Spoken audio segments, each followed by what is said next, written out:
අපි අද බලමු කොහොමද අලුතෙන් ඉපදුණු බලු පැටියෙක්ව බලාගන්නේ කියලා.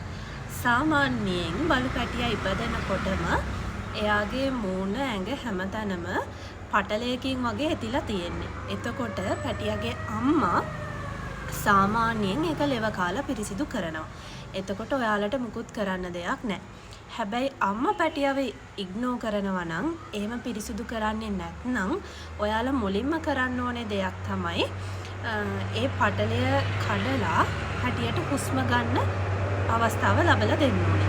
අනිත් එක හොඳට අර එයාගේ ඇඟේ ගෑවිලා තියෙන දියර වර්ග හොඳට පිරිසිදු කරලා පිය දාලා එයාව උණුසුමට තියන්න ඕනේ. ඒක තමයි පළවෙනි එක.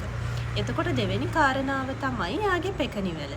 සාමාන්‍යයෙන් නම් නැචරල් බර්ත් එකකදී පැටවුන්ගේ අම්මා කටින් පෙකණිවැල හපලා කඩනවා. එතකොට ඔයාලට මුකුත් කරන්න කිසිම දෙයක් නැහැ. හැබැයි අම්මා පැටවුන්ව හපන්න යනවා වගේ තියෙනවා නම් පැටවුන්ව ගණන් ගන්න නැහැ වගේ ඉන්නවා නම් පෙකණිවැල තාම ඒ විදිහටම තියෙනවා නම් ඔයාලට පුළුවන් කරන්න පෙකණිවැල පැටියාගේ පැත්තේ ඉඳලා අඟලක් දෙකක් විතර ගැප් එකක් තියලා පොඩි ගැටයක් දාන්න. ඒකට පිරිසිදු නූල් කැබැල්ලක් හරි සර්ජිකල් අපි සර්ජරිස් වලට ගන්න නූලක් හරි පිරිසිදු ඩෙන්ටල් ෆ්ලොස් එකක් අන්න එහෙම එකක් හරි පාවිච්චි කරන්න පුළුවන්. පොඩි ගැටයක් දාලා අම්මගේ පැත්තෙන් පෙකණිවැල කපන්න. පැටියාගේ පැත්තෙන් නෙමෙයි අම්මගේ පැත්තෙන්. සාමාන්‍යයෙන් නැචරල් බර්ත් එකකදී අම්මා මේ දේවල් කරනවා. එතකොට ඔයාලට මුකුත් කරන්න දෙයක් නැහැ. ඊට පස්සේ අපි මොකද කරන්නේ? දැන් හොඳට පිරිසිදු කරලා පෙකණිවැල කපලා ඊට පස්සේ අපි මොකද කරන්නේ? ඊට පස්සේ පැටියව උණුසුමට තියන්න ඕනේ.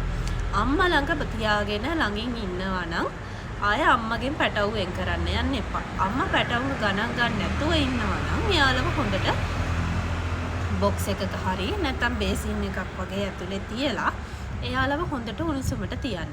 එතකොට උණුසුමට තියන්න ඔයාලට හීටර් එකක් යූස් කරන්න පුළුවන්. එහෙම නැත්නම් හොඳ සැර ලයිට් එකක් එයාලට දාන්න පුළුවන්. එහෙම නැත්නම් මුකුත්ම නැත්නම් ග්ලාස් බොටල්ස් තියෙන්නේ. ජෑම් බෝතල් හරි මොන හරි ග්ලාස් බොටල්ස් වලට උණු වතුර පුරවලා එයාලගේ වටේ තියන්න පුළුවන්. එයාලව රස්නෙන් තියෙන්න. එතකොට උණු වතුර පුරවනකොට දැන් ග්ලාස් බොටල් එක මෙහෙම අරගෙන අතේ තිබ්බ ගමන් අත පිච්චෙන තරම් රස්නෙන් තියන්න එපා. මද රස්නෙන් තමයි තියන්න ඕන. එතකොට අනිත් එක තමයි ෆීඩින්. ඒ කියන්නේ කිරි දෙන එක. සාමාන්‍යයෙන් චූටි අලුත ඉපදුන පැටියෙක් නම් පැය දෙකෙන් දෙකට තුනෙන් තුනට වගේ යාලට කිරි දෙන්න ඕනේ.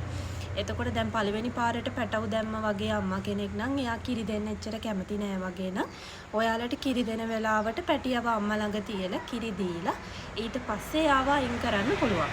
එහෙම නැත්තම් දැන් පැටවු ගොඩක් දාලා ඉන්න වෙලාවක හරි නැත්තම් අම්මා ශාරීරිකව දුර්වල වෙලාවක හරි අම්මගේ කිරි මදි වගේ නම් හිතෙනවා නම් ඔයාලට ෆෝමියුලා එකක් දෙන්න පුළුවන්. එතකොට ගොඩක්ම හොඳයි පැටවුන්ට පූස් පැටවුන්ට බලු පැටවුන්ට වෙනම එන්න කිරි එකක් දෙන්න පුළුවන් නම්. එහෙම නැත්තම් චූටි බබාලට අපි දෙන කිරි වර්ග තියෙන්නේ ලැක්ටෝජන් වගේ අන්න ඒ වගේ කිරි එකක් දෙන්න පුළුවන්.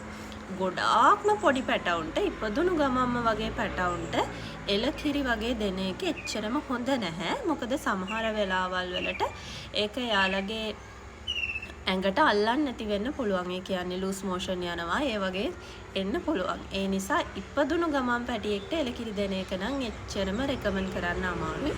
හැබැයි අර වගේ ඔප්ෂන්ස් වලින් එකක් දෙන්න පුළුවන්. අනිත් තව විශේෂ දෙයක් තමයි සමහර කට්ටිය දැන් ෆස්ට් ටයිම් පැටවු දාන කට්ටියගේ තමයි තියෙන්නේ. එයාලට තේරෙන්නේ නැහැ පැටවුන්ව බලාගන්නේ කොහොමද කියලා. එතකොට එයාලා හෙට මෙහෙට පෙරලෙනකොට නැගිටින්න හදනකොට පැටවුන්ව පෑගෙන්න පුළුවන්.